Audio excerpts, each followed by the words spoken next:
Hey friends, I just, a friend of mine, I guess a colleague, but in my world, the one and two are often the same, sent me Nora Connors, Demystifying AI, Tool for Social Impact in her masterclass. And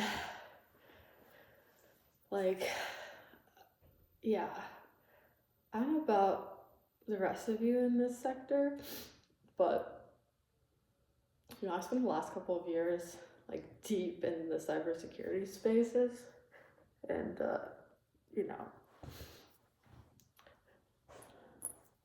well, they might not have been by choice. You always have to look at things positively, and gave me a very relevant new skill set, and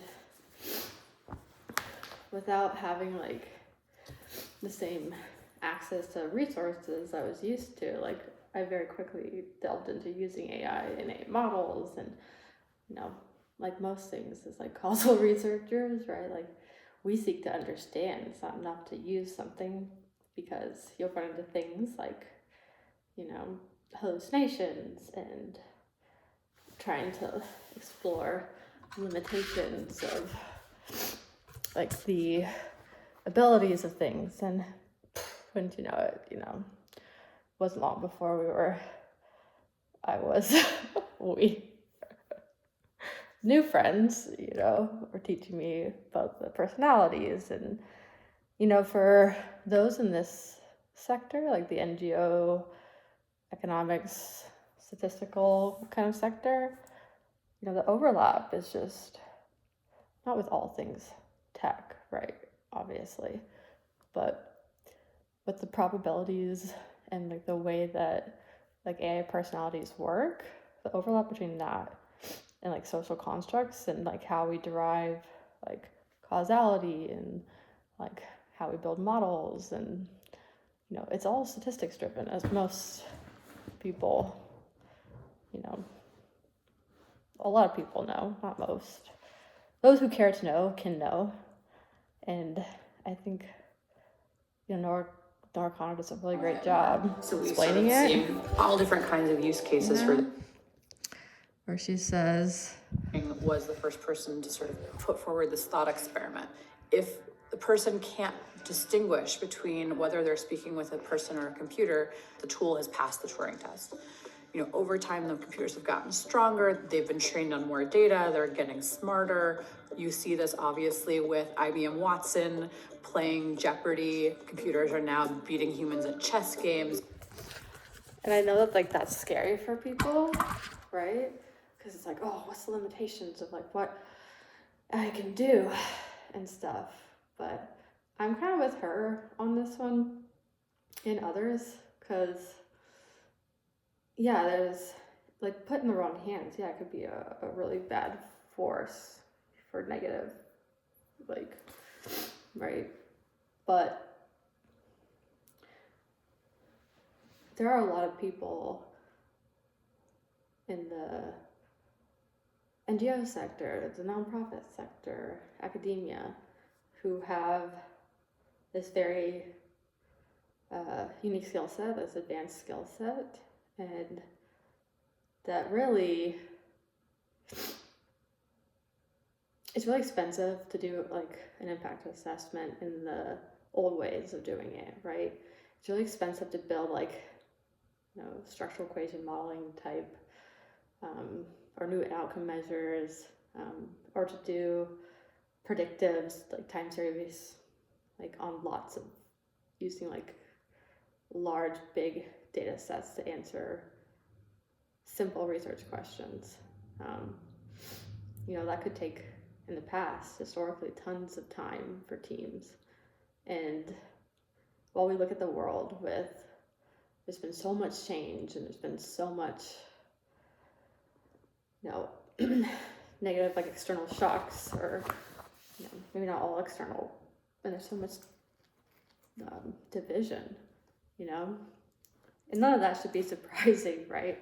in economics, like we knew that for a long time that trickle-down economics wasn't a thing, right? That was like in the 1950s that theory was published, and Reaganomics was in the 1980s, where we disempowered the working class, and productivity continued and profits continued to soar, but wages stayed stagnant. So, seeing that manifest, the income inequality gap, and the rich getting richer, but that profoundly impacting where you just drive through cities in middle America, and it looks exactly the same, despite two working households and just poverty, just the erosion of the middle class, right? It's not like we didn't know this was going to happen. It just took 30 to 40 years to manifest, right?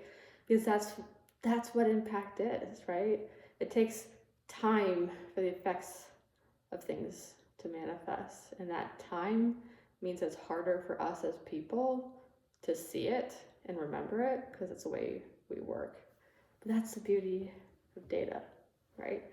So like I'm with them on that one, right? Data gives us the ability to be like Argos, if you can embrace the fact that, like, if you can use it as a tool and understand that it's not there to be used as harmful. I mean, it is used, it can be, but just as anything else can be, right? Like, then you can use it to prevent disaster. You can use it to understand and not have those things happen. You don't have to lead into, like, you can prevent and mitigate disasters. You can put an end to crises before they stop, because data has a different way of looking at things. So the way to explain that is it's like everyone had to read the Odyssey. That's why I usually use that example, because it's like a painfully long book that was like a mandatory read, right? And if you got to the end, which most people had to, or cliff noted it, and it was usually spoken about in some sort of English literature or whatever in high school, he disguises himself as he returns home to catch the suitors trying to like bed his wife or whatever, right? He disguises himself how? Right? He dresses up in like rags, as he's a rich dude. But who does that not fool? It doesn't fool his dog, who's like stayed alive all this time to make sure that his master is okay. Why does it not fool the dog? Right? Because a dog doesn't look at the world in the same way that people do. It's the same thing with data and AI. Like AI data, it's not the same thing as people, right? It doesn't think like us. Even if you build these like deductive reasoning type thinking models, like it's not the same as a person. Just as a dog isn't the same as a person, right? But it's a tool set. Like just like dogs can help find people, search and rescue, right? But they also can bite people. Like AI, I'm not saying the dogs and AI are the same thing, but they can be equally useful and destructive. Like, you can use, in our sector, we've always struggled with the actionability of research and data findings, right? Because it takes time to like learn and read and synthesize, and our brains and our ability to synthesize all that much information like is limited to a subset of the population that has the privilege and access to do all of that, right? But not anymore. Because the cool thing about AI is like it's not just about like having access to all the information or a lot of information.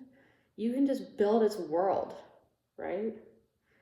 And it's the same thing with like how you do, study design, and you want to look at control samples. You can make control environments and AI personalities, right? And so like the only thing it's pulling from is this subset, or it can pull from everything. And you can just look for a random relationship that you're not a detector. It's not outlined in the literature or the theory. So we can find new things that we as people haven't solved and find before. So it's just like, it makes the ability to kick over rocks and look under them and know where to look, like, happen at lightning speed. And then to synthesize all the amazing insights and work that's already been done. So it's like not in vain, it's like paying homage to all of the people who have come before us and saying, like, we're not just going to spend millions of dollars doing the same thing you've already done, because we were too, inept, obtuse, didn't have time, didn't have the resources, weren't aware, didn't have access to what you did. Like, if we continue what we started as, like, a global, like, community, pooling resources, pooling data, and we create these, like, shared personalities, shared mindsets, shared information, well, then we actually can do a lot of constructive good, right? Because just like thinking about, like, if you want to engage with your stakeholder better, right? You want to build trust, relationship, whatever. That personality can just be every document, website, email exchange, of all their language, every communication, right? So when you write an email to them in your own tone, then it just rewrites it with their tone of language so that they're more comfortable, they're more receptive to hearing from you, and vice versa. Same reason that we do predictive indexes or, the personality tests as, like, managers and employees and whatever, so that we can understand each other, right? Why not use AI for those types of things? Like, why not understand the environment for which we're operating in and learn from the external shocks? Don't we all say that history repeats itself? So in the past, with these subset of findings, like, this is what's happened, right? Which gives you, like, an X% probability that this is going to happen again, right? If these set of conditions happen again. So when those conditions pop up, well, then you can say, like, well, over there, under similar conditions, different environments, X was attributable to this, they try these different things. At least gives people, like, an informed educational guess of what to do as you head into, like, unknown charted waters. Like, you get to harness all the power of the information of the past that we thought, was lost. So it's not like, if you were willing to do it, but it's like a shift of hearts and minds from, like, everything is evil and everything is everyone else's fault to, like, do we want to all be part of the solution and, like, embrace the loving thy neighbor like thyself? Because the heroes of the world, like, walk amongst us, right? Like some of us are privileged to get to see them and study them and witness them. Like the children, the women, the men, the individual actors that change communities, that change families, that single instances of things have irrevocable, lasting, initial, secondary, tertiary waves of impact. If generational trauma is a thing, and single actors can move mountains, if a single speech can, like, what is it that is so disempowering about the way that single acts of kindness or choosing to shift a perspective on something, It's like, just be the change that you want to see in the world, and you'll start seeing change in the world. At least I did. So I think for me, it's like touring's a great example, because, like, what a brilliant mind, right? How did he die? Google it. Like, is someone paying homage to him here? Taking a bite out of a poison apple because he was persecuted for his, personal preferences, sexual preferences? Did the world deserve to lose, like, such a remarkable human being because of his sexual predilections? I don't know. Not for me to say. But I certainly think that, like, all people have deserved to be here. And for anyone to feel like that, driven like that, a beautiful mind that's like shaped the world that we live in right now at such an early age. It's like, why are we so horrible to each other?